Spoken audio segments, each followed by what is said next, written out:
Nyt tulee Ost-Est valkeasta. Ja sitten vielä lopussa, mitä mä ostin Koosta. Aloitetaan vaikka normaalin niin ostoksista. Eli siis ekana mä ostin sieltä tämmösen pinkin pilli, tämmösen mukin. Ja mä olin siis etsinyt silleen tosi pitkään tällaista jotain pillimukia. Niin tää on hyvä. Sitten mä ostin tämmösiä shavereita. Mä nyt oon varma sanotaanko se tolleen, koska mulla on vähän silleen, tai siis mä oon joskus sanonut se oikein, mutta ihan sama kuitenkin. Niin tämmösiä violetteja. Niin joo. Ja tääkin on superhyvä, koska mun pitäisi shavata. No joo, kuitenkin mun kulmiin, koska ne on semmoset epämääräiset. Niin joo.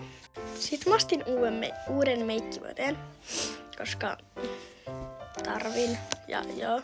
Sitten vikana mä ostin vielä normaalista uuden ripsarin tän, koska tää mulla on ihan loppunut. Nyt tän on uusi.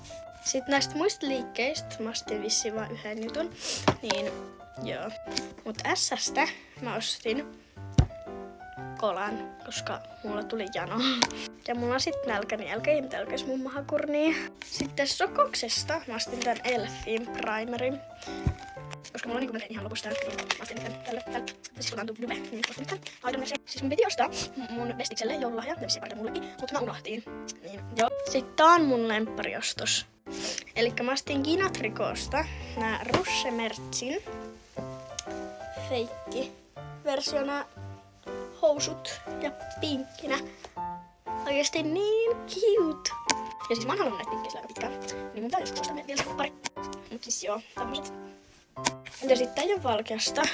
Mut kun me tultiin siis Haukiputalle, niin mulla teki mieli ihan vitsisti bukseja. Niin mä ostin Koosta mun 3. lempibukseja.